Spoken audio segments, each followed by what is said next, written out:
அன்னை தமிழ் பேரால் உங்கள் அனைவருக்கும் எனது அன்பார்ந்த வணக்கம். மீண்டும் இலக்கிய இன்பம் நிகழ்ச்சியிலே உங்களை சந்திப்பதில் மகிழ்ச்சி. நாங்கள் இலக்கிய இன்பம் பகுதியிலே சில இடைப்பாடல்களையும் இடையிடையே சில இலக்கிய விவரங்களையும் பார்த்துக் கொண்டிருக்கிறோம். இன்று நாங்கள் இந்த எதுகை, மோனை, தொடை, தலை போன்ற அமைப்புகள் எவ்வாறு பாடல்களிலே அல்லது இலக்கியங்களில் இடம்பெறுகின்றன என்று பார்ப்போம். மரபு கவிதைகள் அல்லது நாலடியார், கம்பராமாயணம் போன்ற காவியங்களிலே எதுகை பொருத்தம், மோனை பொருத்தம் என்பன இப்படி இருக்க வேண்டும் என்று ஒரு நியதி இருக்கிறது. ஆனால் சினிமா பாடல்களை பொறுத்தவரையிலே இப்படித்தான் இருக்க வேண்டும் என்ற நியதி இல்லை. எப்படி வேண்டுமானாலும் நாங்கள் பாடல்களை அமைக்கலாம். ஆகவே இந்த சினிமா பாடல்களிலே அந்த ஓசை நயம் உண்மையிலே இனிமையை கொடுக்கும். அந்த ஓசை நயத்தை கொடுப்பது இந்த எதுகை, மோனை, தலை என்பன. அவை அவற்றை சினிமா பாடல்களை எவ்வாறு அமைத்திருக்கிறார்கள் என்பதை பார்ப்போம். அதாவது மரபு கவிதைகள், மரபு ஓவியங்கள் போல புல்லென்றால் பச்சை நிறம், வானம் என்றால் நீலன்றம் என்ற நியதியிலே இருக்கும். ஆனால் மாடர்ன் ஆர்ட், அதாவது நவீன ஓவியங்களிலே பல வண்ணங்களை கலந்து அதற்கு ஒரு அழகிய அர்த்தத்தை கொடுத்திருப்பார்கள். அதே போலதான் சினிமா பாடல்களையும் நாங்கள் பார்க்கின்றோம். உதாரணமாக ஒரு பாடலை எடுத்தால், உயர்ந்த மனிதன் திரைப்படத்திலே வருகின்ற பாடல், அத்தானின் முத்தங்கள் அத்தனையும் முத்துக்கள், அழகான கன்னத்தின் அடையாள சின்னங்கள். அவை இதிலே நீங்கள் பார்த்தீர்கள் என்றால் அந்த எதுகை முதல் 4 சீர்களும் எதுகை பொருத்தமுடையதாக இருக்கின்றன. அதைத் தொடர்ந்து வருகின்ற அடுத்த 4 சீர்களிலே மோனையும் எதுகையும் இடையிடையே பின்னி பிணைத்திருக்கிறார்கள். அவை அந்த பாடலை நாங்கள் பார்ப்போம். அத்தானின் முத்தங்கள் அத்தனையும் முத்துக்கள், அழகான கன்னத்தில் அடையாள சின்னங்கள், அழகான கன்னத்தில் அடையாள சின்னம். அடுத்ததாக வருகின்ற இன்னொரு பாடல், இதிலே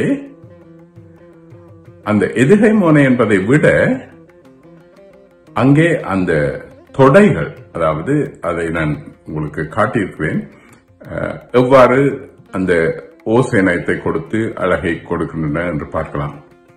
அதாவது இது இவன்தான் மனிதன் படத்திலே அன்பு நடமாடும் கலைக்கூடமே என்ற பாடல். அவை அந்த பாடலிலே நீங்கள் பார்த்தீர்கள் என்றால் அந்த இறுதி சொல், இறுதி சீரிலே கடைசி எழுத்து அந்த ஓசை நயத்தை கொடுக்கின்ற தொடைகளாக அமைகின்றன. ஆகவே அதையும் நீங்கள் இப்பொழுது பார்த்து ரசிக்கலாம். இவற்றை விட நீங்கள் இன்னும் பல பாடல்கள் இருக்கின்ற. உதாரணமாக செந்தமிழ் தேன்மொழியால் என்ற பாடல், அத்திக்காய் காய் காய் என்ற பாடல், அல்லது ஆண் கவியை வெல்ல வந்த பெண் கவியை வருக என்ற ஒரு பாடல். அவை இந்த பாடல்கள் எல்லாம் அந்த எதுகை, மோனை பொருத்தங்கள் என்று கூறுவதை விட எதுகை, மோனைகளை ஒவ்வொரு இடங்களிலே ஒவ்வொரு விதமாக தொகுத்து அழகுபடுத்தி இருக்கிறார்கள். இதைவிட இன்னும் ஒரு பாடல், அதாவது பாடல் என்று கூற முடியாது, திருப்புகளை எடுத்துக்கொண்டால், முத்தை தருபத்தி திருநகையத்தி கிரசத்தி சரவண முத்தி குருவித்து குருபரஞ்சின போதும்.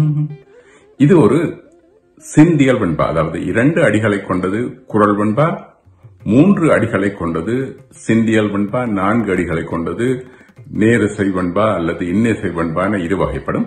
ஆகவே இது ஒரு சிந்தியல் வெண்பா. இந்த வெண்பாவிலே அந்த முதல் 3 அடிகளை கொண்ட வெண்பா எதுகை பொருத்தத்தை காட்டுகின்றது. அடுத்து வருகின்ற முக்கட்பர மெற்கு சுருதியின் முற்பட்டது கற்பித்திருவரு 33 வர்க்கத்தமரும் அடிப்பேன, அதிலே அந்த மூ என்ற வரிசையிலே வருகின்றது. ஆகவே அது மோனை பொருத்தத்தை, மோனையை அதிகமாக அங்கே புகுத்தி அழகுபடுத்தி இருக்கின்றார். ஆகவே அந்த மோனை என்பது உங்களுக்கு தெரியும், அதாவது முதல் எழுத்து பொருத்தமாக இருக்க வேண்டும். அதாவது ஒரு உயிரெழுத்தின் குறிலாக இருந்தால் அடுத்தது நெடிலாகவோ அல்லது குறிலாகவோ அமையலாம். அல்லது உயிர் எழுத்துக்கள் ஒரே மெய்யெழுத்தின் அடியாக கொண்ட, உதாரணமாக க என்று வந்தால் க கா கி கி கு கு என்ற அந்த வரிசையிலே வரலாம். அவை இது மோனை பொருத்தம். அடுத்ததாக தளைகள் அல்லது அது இந்த பாடலில் என காண்பித்திருக்கிறேன் தலை எவ்வாறு அமைந்திருக்கிறது என்று. அதை போலவே முன்பு நான் குறிப்பிட்ட சினிமா பாடல்களிலே காட்டியிருக்கின்றேன் அந்த தொடைகள் எவ்வாறு அமைந்திருக்கின்றன என்று. அவை இந்த பாடல்களில் வருகின்ற இவற்றையெல்லாம் ஒருவேளை நீங்கள் பாட்டை கேட்டோமா, ரசித்தோமா, தலையை ஆட்டினோமா, நல்லாக இருக்கிறது என்று கூறிவிட்டு போனோமோ என்று இல்லாமல் ஏன் இந்த ஆராய்ச்சி என்று கூட கேட்கலாம்.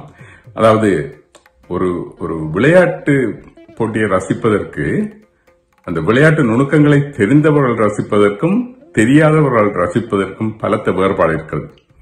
ஆகவே அதை தெரிந்து ரசிக்கும் பொழுது, நீங்கள் ஒரு பாடலை சினிமா பாடலை கேட்கின்ற பொழுது அதை தெரிந்து ரசிக்கும் போது அது இன்னும் ஒருபடி அதிகமாக இனிமையை தரும்.